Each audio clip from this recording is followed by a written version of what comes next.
is the asana classification. We've done that. Yes. See, this is where it makes sense. Standing series, uh, position-wise, also you can look at how they are very different in effect. We've done the class planning also, right? Page 133. Yes. We've done that, sir. We've done how it can be broken down. There is the health related ones, and then as you get into pre-meditative and meditative asanas, subtle practices, pranayama, pratyahara, dharana, dhyana, and closing. We've done page 134 as well, cueing, vocabulary, teacher talk time also we've done, right? As in we talked about that teacher Yes. talk time needs to be low, and which is where the right choice of words and being aware of the filler words that we use mostly while teaching, cutting down on all of this, unnecessary repetitions, long sentences, all of that needs to be cut down is what we've talked. Demo, we've talked about how the demonstration should be, and the list of instruction 1 to 10, 10-step instruction. We first call out the name and then we demonstrate if it's required. Else we move on to contraindication, then the starting position, moving in, alignment. It could be alignment of the body or something to do with the breath or where to look at the gaze part of it. And as you observe, if you think someone needs a modification, they're struggling in the practice, you give them a step down. Or if you observe someone who's very consistent in their practice, you give them a step up. So modification has to only be given after you watch, right? We talked about this, that don't give too many options at the beginning. It's confusing for people who are practicing as to what option they should choose. And then while they are holding the posture, while you're counting the breath, you could slip in one or two benefits. And again, it's optional, it's not always mandatory. And then very important is very systematic moving out of the practice with breath or with proper simplified movements to come out of the practices. And a little bit of time for observation. It could be after it. See, the observation need not be after every series, every asana. It could be after a certain set of asanas. Say we just talked about what standing postures can do, right? So how about doing all the standing postures and then taking a short time off for observation? What did you experience after these 4 or 5 standing postures we just did? Right? I think it makes sense to give these observation. Observation means simply staying still to watch what these practices have done to me, as in my physical body, my mind, my physiology. Just a little bit of observation is required. Otherwise, people won't connect to this, and they're constantly externalized. So, observation time at the end of the practice, not necessarily and after every practice, but after a set of practice is a good idea. And observation time at the end of the practice is a must. There's no compromise there. And the best way to do that is in a seated, cross-leg seated posture. You sit upright just before your closing or after you finished all the asanas. Sit still and observe. We're not trying to keep getting into interventions. There needs to be a time to just pause. We cannot keep intervening all the time. Do this, do that with your body, do this with your breath, do this with your eyes. We cannot keep doing all the time. All that doing has to end up with some kind of an effect, and I need to be pausing to watch what that is. I cannot be madly doing things all the time in a class. So you should know that in a yoga class, there is time for doing things where you manipulate your body, your breath, and whatever else. There is a time for just doing nothing but watching, observing. Without that, yoga, is there's no progress in yoga, right? You're just doing and doing and doing, and you're more tuned to a competitive approach to the practice, and you just want to improve and get better and better and better. You have no time to observe, or you've not understood. Uh, the beauty of this whole journey is that I understand what the challenges are and how I overcome and how long it takes for certain things. For certain things, I need to be patient and hold on to it for longer, keep doing it for longer. Nothing comes easy in life. And so, all of those things This is the beauty of this journey.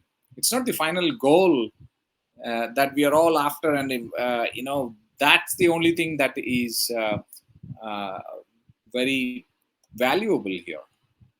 Along the journey, the things that you learn about yourself, things that you learn both on the strength part of it and the challenges part of it, that is more helpful than just thinking of, I want to reach there, I want to reach there, ignoring all of this. You won't reach there if you ignore all of this.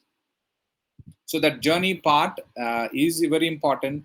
Observation during the class, especially end of the class, no compromise. Whatever practice you do, just a moment. It could be 30 seconds. We don't need more than that. But if you're completely still and objective about it, 30 seconds is enough to simply quieten down. Don't manipulate anything. Don't change anything. Let things be as they are, and you watch, and that's enough. So journaling is also part of this. One is staying still in the class, and when whatever you experience, a little quick journaling will be very helpful. So we've done that bit as well. And what is next? We've done demonstration.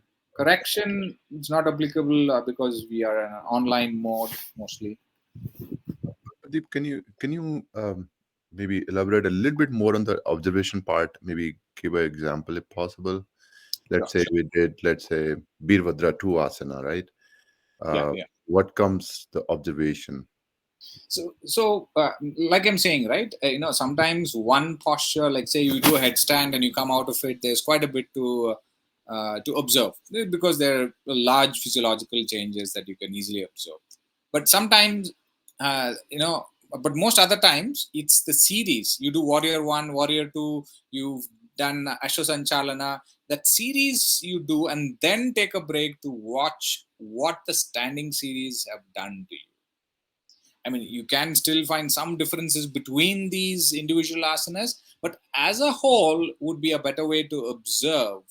So taking that little time off at the end of that series to watch what did it do to the body, just like we were documenting earlier in the previous class, right? What did it do to the body? Did I feel stretch in certain part of body? Did I feel certain joints opening up? And did I feel improvement in, say, overall circulation? You can feel the warmth, right? When your circulation improves, you feel the warmth in every part of body. And then, is my breath easier, smoother, longer? You could go very systematic from the physical to the physiological, and also take a moment to watch what is a kind of a state of mind that I'm in. Do I feel grounded? Do I feel agitated? Do I feel aggressive? Do I feel calmer? Do I feel introverted, or do I feel extroverted? You know, Right. this is the observation that you do by becoming still. No body movement. You might want to close your eyes, which is okay too, but you can also keep your eyes open, stare at a point, and simply systematically watch. Sometimes you don't have to do it systematically. Some of the outcomes might be more overbearing as compared to the others. So that might come to you first and foremost, not necessarily physical. Then you go to the psychological, physiological, psychological. Sometimes whatever is stronger is what you observe first. It's So, very evident. You cannot miss that. so basically, in layman language, we observe the physical changes and the psychological changes. Yeah, physical, physiological, psychological. Okay. Physiological, I mean the breath part, circulatory part, that kind of, you feel lighter in the body, energy levels in the body, and those are physiological lipids. And at the end of the class, if you're observing, you should observe the most important of these. Physical part would be heavier or lighter, which is what you're documenting. If you go back to your sheets, I hope all of you are documenting that. It's going to be very important. All 120 hours, please document. Do you feel lighter or heavier at the end of the class? Mhm. Do you feel energetic or exhausted at the end of the class? Do you feel hungry, or do you don't feel hunger? Hunger has been suppressed at the end of the class. Some of these are, I mean, they have multiple uh, reasons behind that happening. So just observing a few of this is enough. You can infer a lot of the other things that are happening. So, if you The state of, sorry, go ahead, Atul. Sorry. So, if at the end of the class, if you feel tired, does that mean that you didn't do it rightly, or? Ah, see, that is just an observation that I feel tired. Next step is for us to investigate what happened. Chances are, first thing I will question is, what did I do in my practice? And but you need to not stop there. You need to go beyond.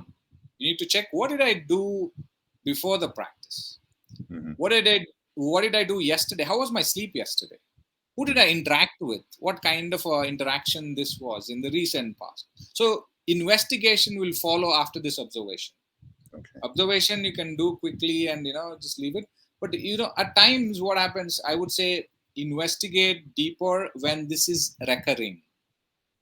If you're feeling exhausted after a practice for weeks together, on and off weeks together, then it demands an inquiry, or get deeper into it and say, investigate into why is this happening. Mhm. Then probably the way to solve, rectify that would be the final step, right? You observe, you inquire, and then you rectify. If it's if you identified certain root cause, or sometimes we may not really know, but you change a few things and see, and then it works for you, then you just continue. If it's not working, you keep looking and changing. Food habits, it could be food habits, or avoiding certain interaction, sleeping on time, or avoiding certain people also, for that matter, right? All of that will count.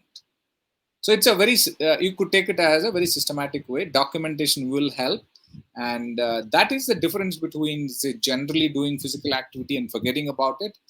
But here you also want to get to know yourself better, and at all layers, not just physical body, at the mind level as well, energy level. Got it. Um, so next topic in the teaching methodology was just the in-class checklist. I hope all of you gone through the checklist. Very straightforward thing, what to do. I mean, this is more for in person as well, but online also there are some checklists that you need to do, with internet connection, your background, your voice is the most important in an online class. Video is required, but voice needs to Lighting. be clear. That's what I'm saying. Video is required, is important, but what students will follow throughout the class is the voice. So your mic has to be really good one, and it shouldn't have noise disturbance in between. Clarity of voice should be there, and so you will ensure that voice is number one in the online setup. Next comes, of course, the video part, which means clarity of what you're showing. You wear a certain type of clothes to complement the background, and it shouldn't be the same color. Like, you're not wearing a white T-shirt on a white background, so you can hardly see your arm move or your legs moving. And these are very simple, straightforward things, but I think it's worth in noting those down. And then internet is one other major issue. So checking if you have a backup and ensuring there's a wait for you to check if the internet goes off, which is how we got this feature put out, where the internet signal strength is shown for all of us, and so we know where the problem lies. Otherwise, earlier we used to just pass the buck and say, okay, internet problem, your side, my side, I don't know. There is internet problem. So checklist, please go to the checklist that's on page 136. Is anything that you don't understand from this checklist? It's pretty straightforward, but if you don't, we can talk about it. 136, right? 136 is general checklist, 137 is online checklist. Okay. We will talk about this probably one other time, but today, do you want to start teaching? Because that's where the best learning will happen as we teach. We can talk and talk about these pointers, but if we don't do it, it's not learning much. So who would like to volunteer today to teach two I asana? I can do it. Maybe it's the same Salavasana. I looked into asana this morning. Can you add one more posture to that, Tatul? Two Uh, postures. Shalabha, and what else can you? would you know? You can have your book open. That's okay. Please don't hesitate that I don't remember all the instructions or all the pointers. That's why we've documented. Keep that book open. Just look at that if you want to, and over a period of time, you'll become independent of the book. Got it. You don't challenge yourself and say I have to remember everything at the beginning. Okay. So Maybe I'll add Malasana and Salavasana then. okay. And in terms of, let's also standardize. You'll do Shalavasana 2 rounds, 5 breaths. Malasana also 2 rounds with a break in between and then 5 breaths each. So is that clear? The standard format. Okay. Okay. Um, can you turn on your camera or is your camera on? I'm not able My to see. camera is on. And even Hima just, I think. Everybody check if Atul's camera is on Yes. and can see him. All right. Atul is going to take over. Do I need to demonstrate or just teach?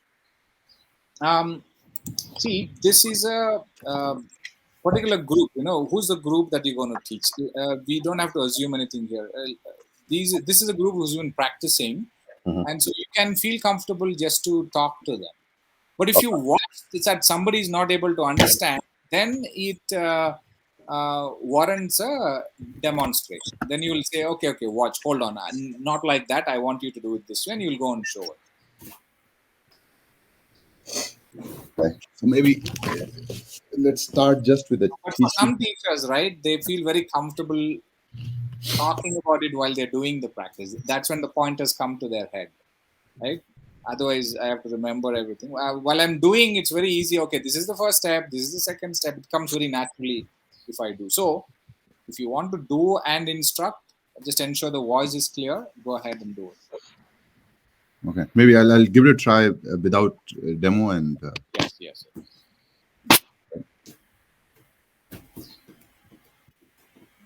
You guys can hear me fine, right? Yep. Yes. Okay. All right. So let's start with the locust pose. It is also known as a Salavasana.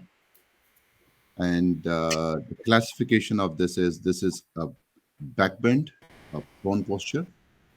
So what you basically do is you lie down on the stomach and lift your head, chest, leg, and look forward. And try not to strain the neck, by looking up.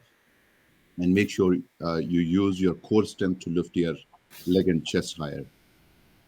So we will start with lie down on your stomach, hands extended back, palm facing up, and forehead touching on the mat. Palm. Palm extended back. Sorry, your hands extended back and palm facing up. And you inhale, lift up, extend your hands and leg up. If you need to take a support, you press your palm on the floor and lift up higher.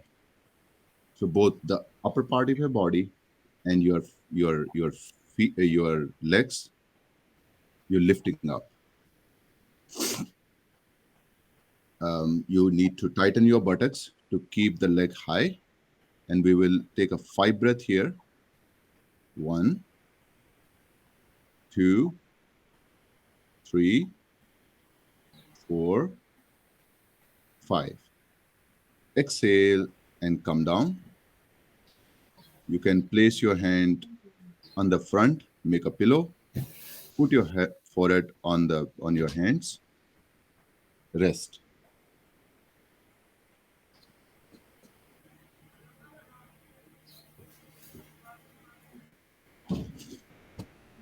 Okay, you can come back and sit, and we're gonna move to Malasana. So I think Pradeep, you said the 2 round, right? Yes. 2 rounds. That's a standard, no? Okay. 10 breath for every posture should be given. Oh, okay. Sorry. All right. So we will do one more round of it. Again, lie down on your stomach, hands extended back, palm facing up, head, forehead touching the mat. You inhale, lift up, extend your hand and legs up, head up. You inhale and exhale, maybe 5 deep breath. 1, 2, 3, 4, and 5. Exhale and come down. Again, make a pillow of your hands and rest.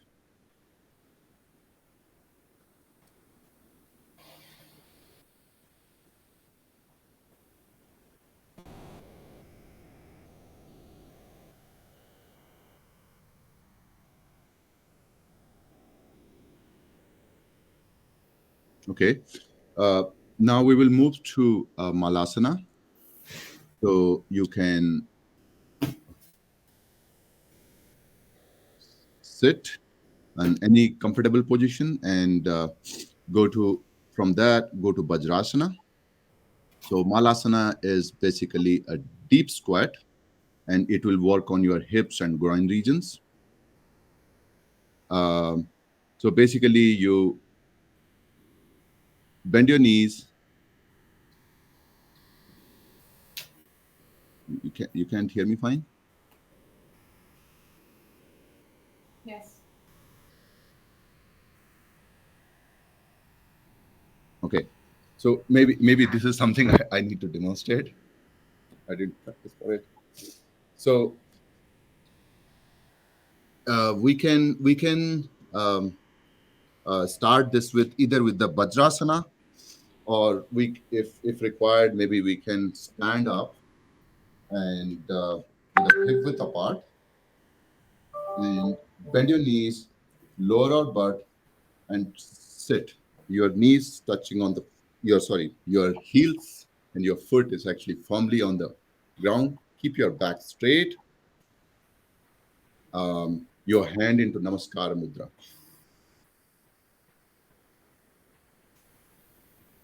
Keep your spinal upright and try to move your butt to the ground. And we will take a 5 deep breath here. 1, 2, 3, 4, 5. Now you can relax your shoulders and come up.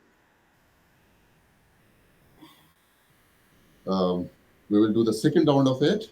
Again, you start feet uh, hip apart and sit down. Your feet firm on the ground, and you go in the Namaskar Mudra. Take a 5 deep breath here. 1, 2, 3, 4, and 5. Relax your shoulder and come up.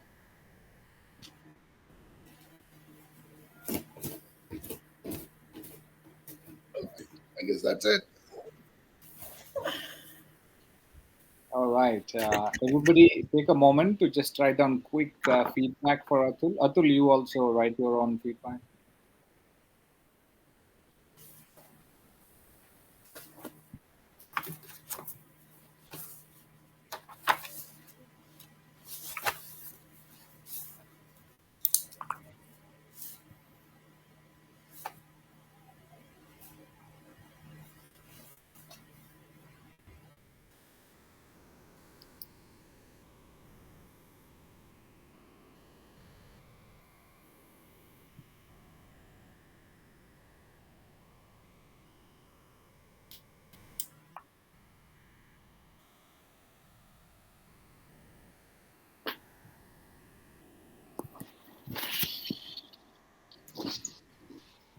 Remember two feedbacks. This is something that we have to train ourselves to do always. Find out what was good about the practice, about the instructions or a sequence or whatever. Then only then look for something that can improve. One thing that can improve. You want to start with me? We'll do one more round, one more teacher, and then have feedback together. Since we've documented, it's going to stay. Okay, who's volunteering next? Couple of asanas, two asanas, any position, standing, or you want to do seated, you want to do prone, supine, up to you. You can use the book.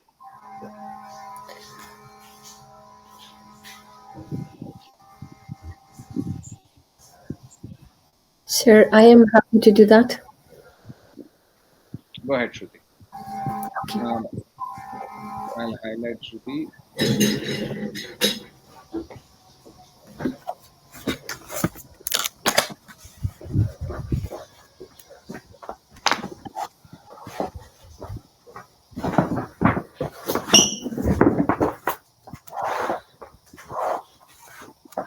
Sorry, I am traveling, so things are not very good for Yeah, adjusting.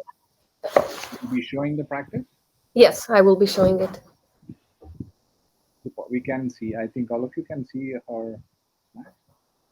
Yes, we see her. Yeah. All of these is what you need to check before teaching online, right? The background, visible clearly, the camera angle, the sound part, very common sense things. But most people miss out on this. So, like a so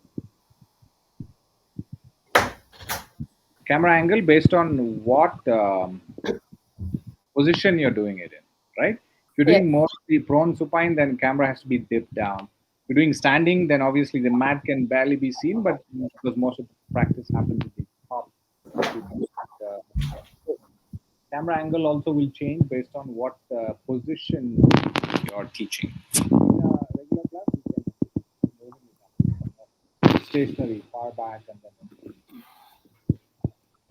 yes, it is all your. Sorry, I don't have a lot of camera coverage because there are two beds here, but I will try to cover. I'm going to cover Paschimottanasana and Janu Shirshasana. So, two sitting postures. Can you dip the camera even more, Shruti, if you're doing both seated postures? Yes. Can go down a little, I think. You don't need that top. I didn't know. Camera dipping down.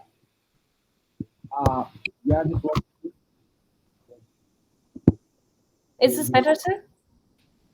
uh, check others. Can you all see her? You can even sit on the mat.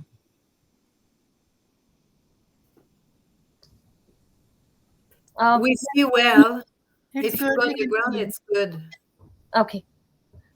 Yes, I will be on the ground. Yeah. It's good. Okay, everybody, we will be doing two sitting postures, Janu Shirshasana and Paschimottanasana. Let's start with Paschimottanasana. For that, let's sit with our legs stretched out. Try to get the flush from under your buttocks out, and make sure you sit with your spine tall and straight. Try not to bend this way.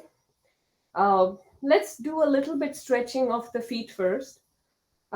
Let's stretch the feet like this, back and forward. Try to keep your knees straight. Try to keep your back straight. Just to keep your back straight, let's try and inhale and raise our arms up.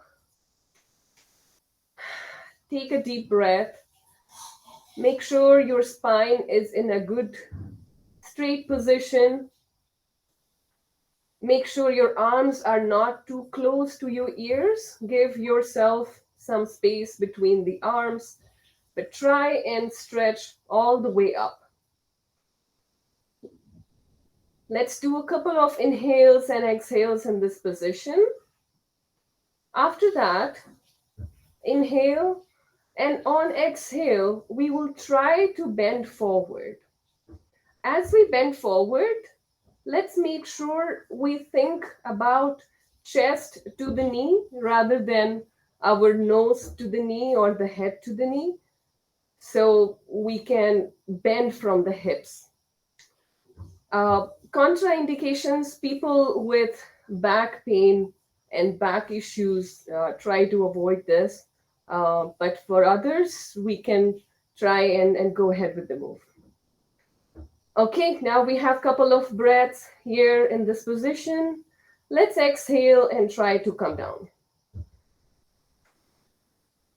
As we come down, like I said, think about your chest to the knee instead of the head to the knee. Look forward, try to look straight. You can also try and clasp your hands, your palms together, and place them outside of your foot. Let's just use that for a little bit support. Don't use it to pull yourself forward. Let the exhale do that job for you.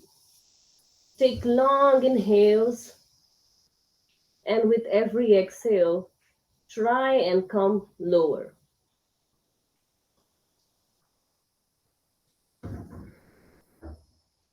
We'll stay here in this position for 5 breaths. 1, 2, 3. Try to keep coming down with every exhale. 4 and 5. Now we come back up the same way as we went down. So stretch your arms forward. Take a deep breath. Inhale and come straight up. Look up. Stretch your back one more time. And as you exhale, you can bring your arms down. Okay, let's just relax for a second in this position. You can bring your hands on your thighs. All right, let's move on to the next posture from here. Take your right knee, right foot, and bend your knees. Bring your right foot very close to your left thigh, close to your groin region. Continue to sit straight. Make sure the back is straight. If you cannot keep your back straight while bending forward, it is okay to bend your knees so that you can bring your chest to your knee rather than bringing your head to the knee. That will help with your back problems. Again, contraindication, people who have back pain, try not to do this movement. All right, let's move on to the next movement, which is Janu Shirshasana. Once you have your foot close to your groin, inhale and lift your arms up. And exhale, fall forward.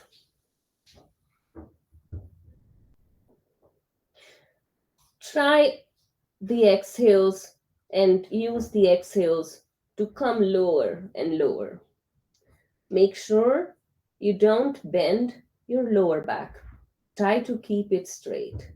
If needed, you can bend the knees like this or just not go at that low. You can stay up. All right, let's do 5 breaths here. 1, 2, 3, 4, and 5. Now we come out again as we came in here. Take another deep breath. Stretch your arms forward. And inhale and come up. Exhale, bring your hands down. Let's stretch out the right foot, the right leg, bring it back in the front. We'll repeat the same movement on the left side now. So we'll take the left foot and bring it close to the right leg, right thighs, towards the groin region. And again, we will take a deep breath, stretch our arms up, and with the exhale, bend forward. Make sure you keep your foot flexed. Keep your foot towards yourself. If needed, again, you can bend your knees here to make sure you're not rounding your lower back. We'll take 5 deep breaths, and with every exhale, we will try to bend deeper and deeper. 1, 2, 3, 4, and 5. Stretch your arms away. Inhale and come up. Exhale, bring the arms down and relax. Now we will stretch our left foot. Bring it back in the front. Let's stretch our feet in and out a couple of times. Let's just relax our legs a little bit. Let's just shuffle them. Okay, and we are done.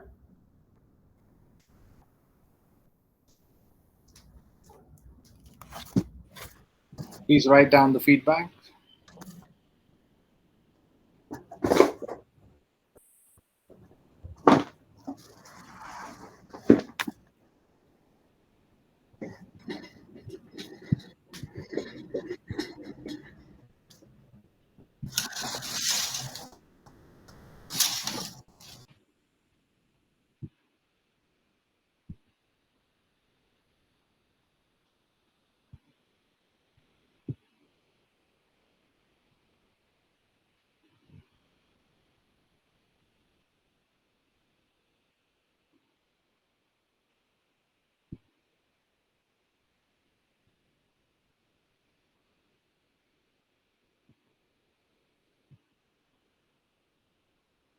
Think about it a little. Don't just observing other teachers is going to be a skill that we need to build, because along the way, after the course, obviously we'll have to continue to learn. But how do we learn? By observing other teachers, picking the good points from them, and even identifying, okay, this could have been better. All of that is learning. So you need to pay attention to this exercise of feedback. It's an important learning tool that we'll gain to do it right. Atul, can we start with you? What did you like about your teaching?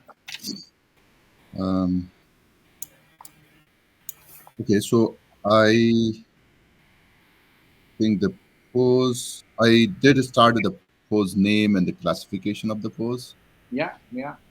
And I think the pose in itself was good. Mm-hmm. But on the Malasana, not that I was not aware, but maybe, knowing things and teaching are two different things. So starting position of Malasana, I think I got confused. No, that's okay. There is time for constructive feedback. Right Right, now, I have to be very clear. This went well, and that's all. right, Period. yeah, Uh, Most of the time, I've been saying this. Right. Let's start to identify what is already good in us. There is so many things that are good in us. Uh, okay, right. We cannot let go of that. right, okay, So, what did you feel good about? A lot of things to improve, no doubt, but there is also quite a few things that you did well, and you right, want to retain that as you teach next. Go ahead. Okay, so I think then, to sum up, the name of the asana, both in English and Sanskrit, pose classification, Yeah. uh, So pose as you well. were, yeah, yeah. I think those were useful information. And you were systematic in giving that, right? And then Right. name which position it's going to be, and so also because in a short format like this, that becomes important. If you're doing the whole series 1 hour class, then it's a different thing. Right. But yeah, so you were conscious, and you did give out the classification, I think. Um, just to add to what you mentioned, right? Use of classification, right? We just went into the documentation. We said standing series. Yeah. Okay. These are the things that standing series will do to you. So, for somebody, when we say standing series, or you said a certain asana, Mhm. and when you say it's a seated asana, you'll also, I mean, it'd be great if you add a little bit of the benefits of a seated asana. Okay. Meaning, you can say, now let's do seated asana. It's a for you did a backward bend, right? You didn't do a seated asana. You did a backward bend asana in the prone position. So what is prone position good for is also a good thing to add. Just instead of just telling the position that we're going to do, classification, why that position would also be great, because that will enhance the interest. Otherwise, it just becomes an information, the classification part. Got it. Anyway, I think what you did was, to just to add to what you said, you did that consciously, the name of the asana and the classification part, and that's good. Others, can we give him feedback? What did you feel good about his teaching? I think the pace is right. The pace is right for Pace of me. the class, okay. That's the point. Okay. I For think, Madhu, I pace. think yeah, and I would say that instructions were clear. Breath could have been mentioned in Malasana, which I No, thought. we'll first give him what was good, Okay. Kanika, and So then another thing is less teacher talk time. That's what I ah, liked. I like yeah, less teacher talk time. yeah. I think I had a similar kind of feedback also, Atul, that you kept it simple, Yeah. uh, Yes, no I like complications. Clear instructions and clear less talk instructions. time. Yeah, yeah. And I like That how was he good. said, sorry, Yeah, Hima, go ahead. I'm sorry to No, interrupt. no, no, go ahead. I like how he said deep squat. That's clear, like, one Yeah, word, the English translation, deep Malasana. squat. And I think, the one other thing, I don't know if others would also have that feedback. You saw that people were not understanding what Malasana was. And you quickly, okay, said, okay, I think I have to show this to you guys. Let me do it. And then you went. And, that kind of presence of mind, observation is going to be key, right? Because um, you are constantly looking at the students who are practicing, and the class will change based on what you look and observe. You would have prepared a class plan, but most times it goes for a toss when you clearly observe what people can do that day. But when you don't look at them at all, you'll still keep doing your class plan in your head, and it's only good for what is in your head, but not good for people who are practicing. So observing the students and changing course as you observe is an important skill. I cannot emphasize more on this. Do your class plan, do your homework, leave that aside. But once you get into the class should take the direction of what the people are able to do that day as a group. This is a group class, so we'll talk about as a group what people can do and what people need will only be clear if you observe them more and more. So to just emphasizing why that skill is important for you to observe and then make quick changes. Any other feedback for him, or else then we Yeah. can go to I think so. Yeah, sorry, go Shay ahead. has a point. Hold on. Yeah, I just wanted to say I had a total breakthrough in Malasana with a tool. I kept falling back.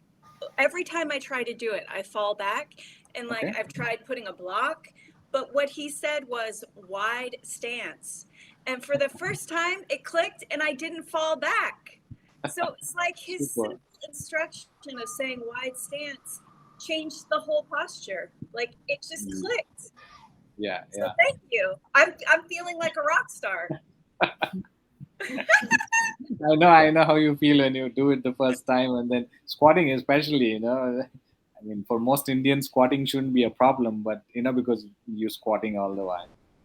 But I can understand people who've never squatted. Squat is an achievement. It feels so good when you can squat and then you can be stable in the posture.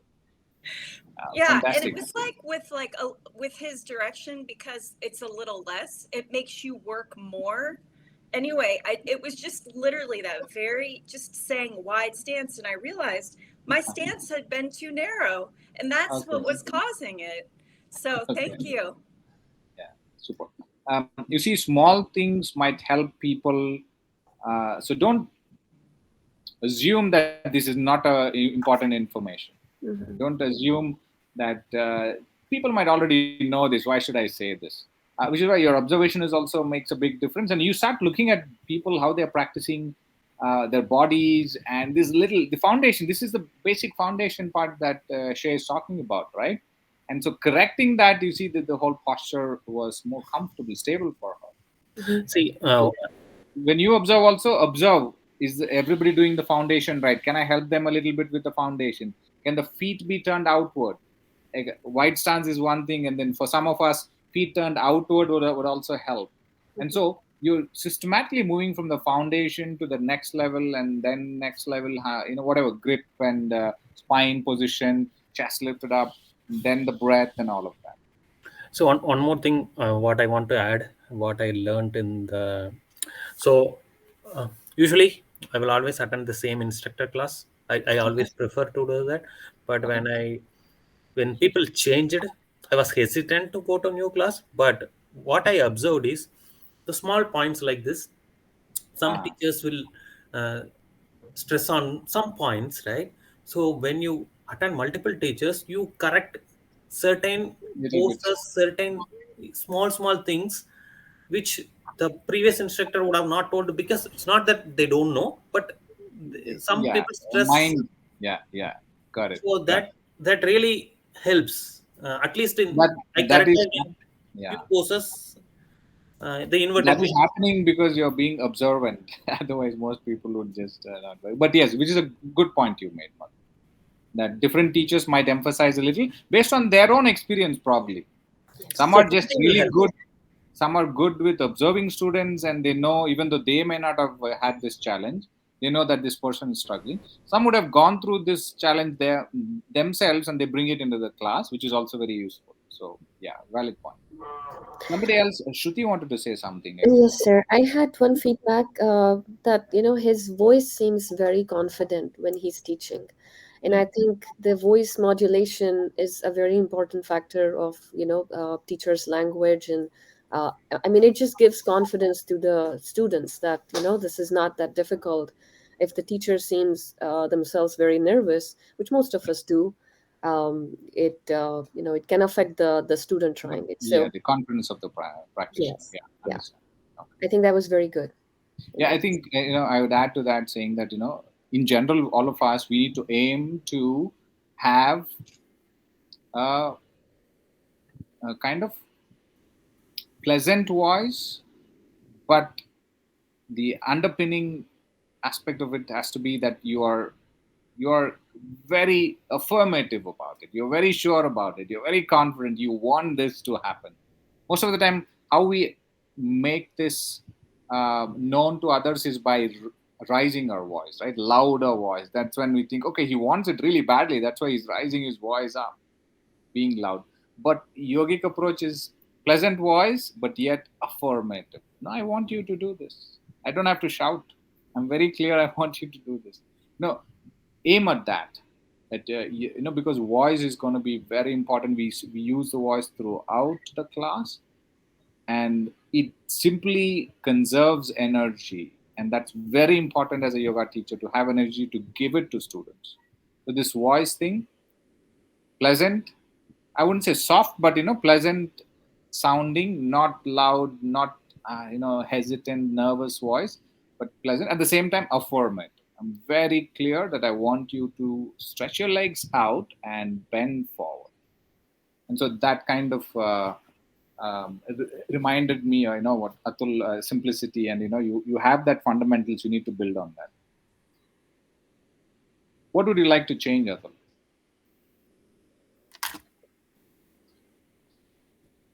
Mm. One thing you would like to Uh, quickly change, you I think, realized after you right. I think you already pointed out one thing, the benefits. I could have elaborated on the benefit a little bit, and maybe starting positions. So I think that's a valid point you made about starting positions. I wanted to ask, right? Malasana, what is a good starting position to get into? Tadasana, from Tadasana. Right. Okay, standing and then squatting down, right? Having for that, feet already has to be wide stand, toes turned outward, and then you say squat down. Is there an alternative to this? Uh, You know that, right? Every posture can be done with various starting positions. You need to know that, and you need to have an alternative.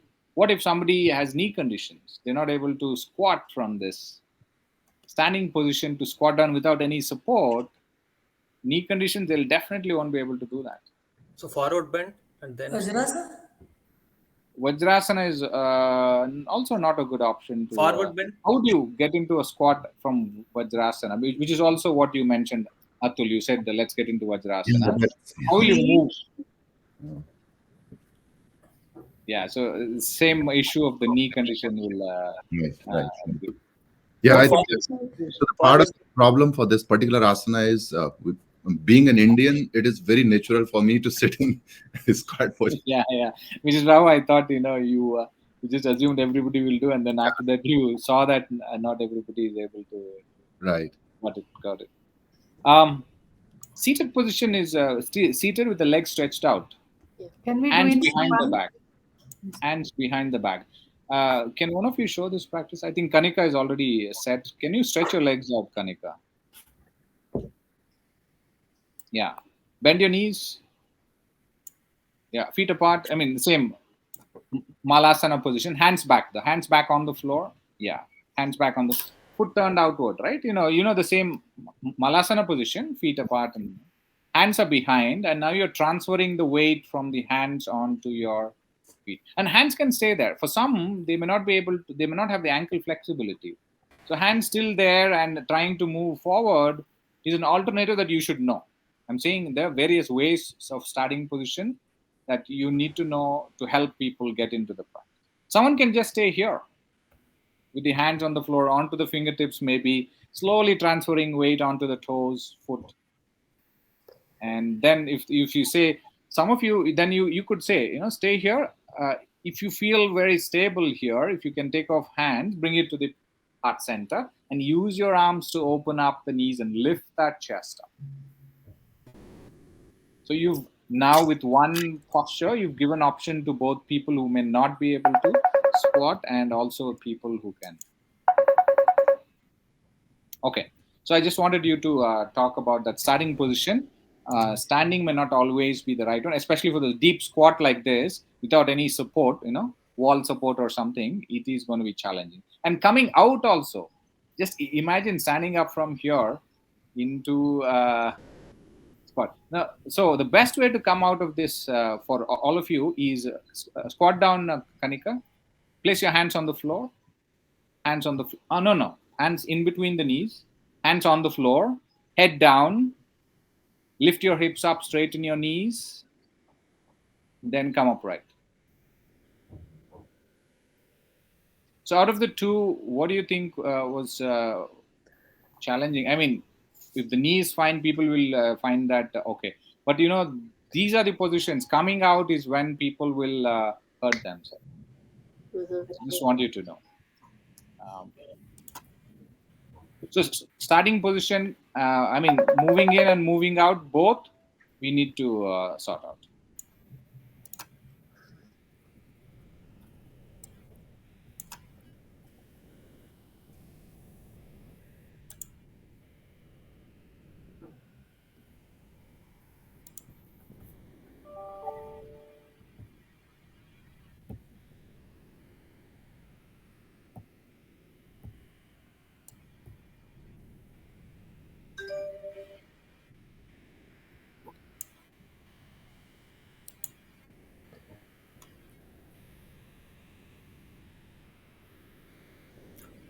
right. Others, can we give Atul some feedback? I think the sequence could be reversed. We could have done the malasana first, Okay. um, and then the supine position. Sorry, the prone position. Pole Usually, position. yeah, that's the order we go. Yeah, so usually we do the standing series and then we squat down, sit down as a transition, and then we hands down and lying down on the stomach. Makes sense, right? It's a smoother transition. So yeah. So sequence. She's talking about the sequence, Atul. Which one first, and then maybe when you do the whole class, maybe this will become very evident. It's self-evident. The transition will be much better. That okay. Anything else that Atul can work on?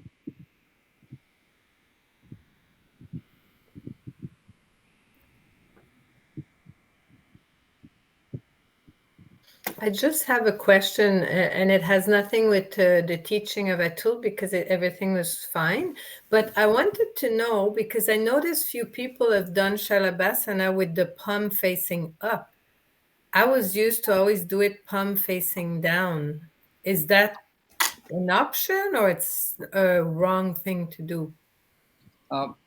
Palm facing down means that you're using the palms to press against the floor and lift, which I think Atul mentioned also. You could use your palms on the floor to lift your. No, that's it. That's yes. I was not saying about what Atul did, but what I meant is that I've been doing the posture, lifting my arms and my palm off the floor, but palm facing down and not up. Okay, not okay. So that is going to affect how the shoulder is engaged. Right. Palm facing down or palm facing upwards is only going to see palm facing up. When you turn the palm internally and turn it up, the chest is going to not open up so much. So you look at externally facing the palm outward. You could rotate the palm internally or externally, right? Yeah. There, the shoulder is kind of not rolled inwards. That's right. Yeah, that's it. But my palm is facing up. Yeah. So when I go like this, it's opening. That's right. This is a back bend, so it will help open up the chest. Okay, but that's what we were doing with the palm facing up. So probably if you do a version where interlock fingers and all, palm facing up, and then that makes space for the provision for interlocking fingers, it works. So the difference, if you just wanted to point out what the difference would be, the difference would be how the shoulder is engaged. Yes. Palm facing down, palm facing up may not have a big difference in the overall posture, but it does have a difference in how the shoulder is engaged. For some, this might be comfortable because of their shoulder joint. For some other medical, but the idea is to open up the chest. Some can open up the chest in both the positions, so it could be easy for them. So, okay, so that's fine. Okay, thank you. Yes, please. Anybody else has feedback for Atul?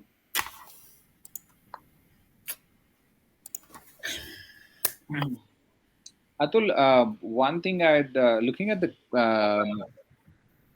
breath count was too fast. You were counting time, not breath. Right. Yeah, I think that's another improvement. When I say breath, I should do breath. Yeah. Or you could say, I'll count for 5. You guys stay there and do your normal breathing, which is also fine. It's all about the right communication. Right. But when you're saying breath, you better do breathing yourself. 1, 2, and 3. And just to give feedback to both Shruti and Atul on this breath, because we're talking about it to save time. People, once they get into the posture, they expect the counting to start, right? After you've given the basic things and everything, you want it to start. But both of you, in both the asanas, I can point out the asanas as well. You took your time to, of course, some important information, and then you started the breath counting. And then you said, now we'll hold this for 5 breaths. So what you should do is, those informations are great, but can you give it while you're counting? That little time in between. 1, keep your chest up. 2, hold your feet together. 3, because people, I'm sure those of you who are practicing would say, I was waiting for him to start counting, or waiting for her to begin the breath part. right? So this is normal for all of us. The moment we get into the posture, we want to hear the teacher start counting. But on the other hand, of course, you can challenge them and say, give them all kinds of instructions. Now that you've been holding for so long, and now is when I'm going to start counting. Let's see if you can uh, hold this posture for 5 breaths from here. That's kind of okay. The teacher is aware, and he just wants is hitting with us, and he's trying to extend the time and all that. But I would say, if you're generally, what we want to do is start counting immediately, not immediately as they get into the posture. Once you've done some fundamental things, let's begin counting, and then in between you give some key pointers. Okay. Okay, that's for both for Atul and Shruti, because both of you were holding quite some time before you started counting, at least in one of the postures. Okay, I think we will get to Shruti now. So let's get Shruti's view. What did you like about your practice, Shruti? I was not in my natural habitat, so Yeah, conditions were a little bit challenging. yeah. For me, I have other people in the room with me, so I think amidst of all the distraction and not having ideal conditions here, I was still able to do the posture, and I was able to, get the message across that I Mm. wanted to. Yeah, I think that's fantastic, because that is one of the yogic principles, right? We cannot um, set up an ideal condition for our practice. Right. There will be some sound somewhere outside, someone is honking, and the weather is changing, and then the phone is ringing. We cannot have a perfect thing. So what we do is we include this as part of our practice, Mm-hmm. especially if you're doing meditation and all. These are part and parcel of our surrounding. We need to include. Right. The more you fight, the more difficult it's going to be. The experience is going to be bad. So what you did of including this into your space or your practice is a good thing. That is something we all need to build, and that's a part of, like I said, a yogic principle Mm-hmm. that we follow. We don't fight things outside. Of course, before we start the class, we do whatever we can, but also we know that the outside world is chaotic, and which means something will happen during the practice, and we are ready. We are accepting of whatever new changes that might come. That's very important attitude for a yogi. Others, can we give some pointers for Shruti? What did you like about Shruti's teaching? I thought her voice was very confident and she's explaining well. Mm-hmm. Yeah. Voice and explaining well, clear instructions. Okay, I Mm-hmm. agree. I agree. And her the way she was demoing the asana was also really good. Okay. And I Like, think she was doing both at the same time, right? Like I yes. said, for some, doing and then talking makes more sense. It's easier, and so I think for her also, I think she's very clear about what you experience is what you try to talk in the class, saying that your spine has to be straight, or arms a little more higher, legs, bend your knees, and all of this is coming from your own experience of doing the practice. Mm-hmm. So yeah, I think Yeah. that is Yeah. good. So one thing is clear, she knows a lot of things. She's very clear. So Madhu, you know a lot of things, Shruti. Not too much, but I try to pass on what I know. Okay. Um, uh, what I would say to your teaching is you're no rush at all, right? You are kind of grounded. I mean, you could use that word, grounded. I mean, very much present. You're no rush. You're not rushing to finish off the practice. That was very clearly evident in the pace of your teaching, instructions, and changing from one to the. There was no rush. That's important. Huh? On the Mm-hmm. other hand, very slow is also not good, and rushing to finish off the practice is also not good. So you had that um, sense of pace, Okay. and that usually works for most people. Cannot be too slow or cannot be too fast. Mm-hmm. So I would say that to your. Okay. What would you change? Voice, even the narration part and the voice was coming. Okay, yeah, I think we pointed that out. So the words that you use, choice of words, and the also the whole voice part calming, you said. Okay, yeah, because she was not rushing, and yeah, I would say that could be one reason. Yeah. Shruti, what would you like to change? So, like you pointed out, I noticed that myself once I started that I should have probably demonstrated it first and shown this is what we are trying to achieve, this is the alignment, and then ask people to get into that along with me as well, and then starting the count. Because I think that made it a little wordier and it just kind of stretched everything out and could be hard for people to hold. So I would like to correct that in the future. So fewer words, lesser talk time, right? Lesser talk time is. Yeah. I think you should work, and I will probably point out with one more thing with regard to talk time Right. or vocabulary. Yeah. Okay, others, can we look at helping Shruti? What can she improve? See, I think one thing again, I'm not at all to the level of Shruti, but still I'm giving some feedback what I observed.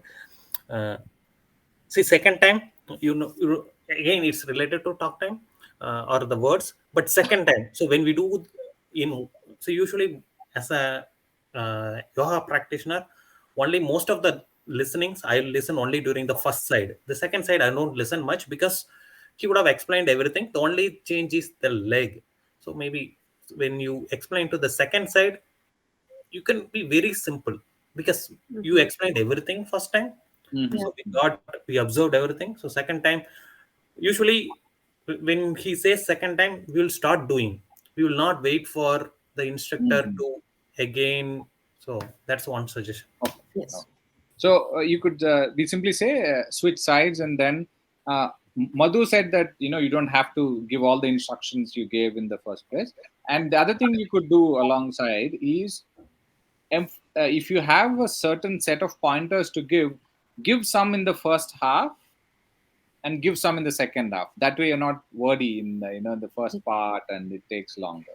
Yeah, What like are benefits and contraindications, maybe you can, or yeah, like, yeah. Second. you So can. you know that you'll be doing twice, even if it's a symmetrical or asymmetrical asana twice. So you'll have to allocate the timing. I mean, don't say everything in the first half or first round. Keep some for the second round. That's also one way to balance it off. That way, you have the student with you listening all the time. Also, that's Yes. one other. Yeah. Okay. What else can we look at improving? The Janushirisa, Paschima and Janushirisa. Yes, sir. Um, I have two feedbacks, and just because you, I had one very strong feedback, but I have two because you are able to point out the sequence of asana for Atul, right? You said it would been better if you done squat first and then prone. I agree. I think that's usually the flow that we follow, and your sequence also.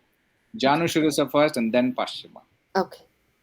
Usually, because one leg is easier to stretch at a time, Yeah. and then both legs. Paschima requires both the hamstrings to be stretched, glutes to be stretched. So sequence would be, the other Yeah. way. So I would give that feedback back to you. Yeah. So, Makes sense. um, but my bigger point that will you will have to work on is uh, you use the word try a lot in your teaching. Okay. I don't know if you observed that. Yes. Try stretching or try holding. Try. You use that quite a bit in both the asanas. I think that can be easily cut down, and also it's not just the word cutting down, but it's also the attitude. Okay. You don't want to try in a yoga class. You want to do it, Okay. and we are okay with wherever we are that day. Okay. And so the attitude in practicing yoga is never trying, but simply doing. Okay. And it's okay wherever we are that day. Yeah. So yeah, I think that will be good to work on for you. Yeah. Try cut down, just Yeah. avoid that try.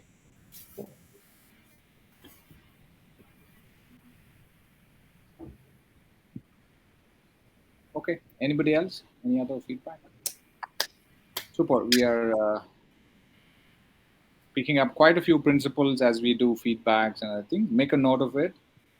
We won't have a separate theory class for all this, but this is feedback wise. We have a live example, and so that's more easy to understand. Should we connect to the theory class? Yes. Thank you. Thank you. See you there. Thank you.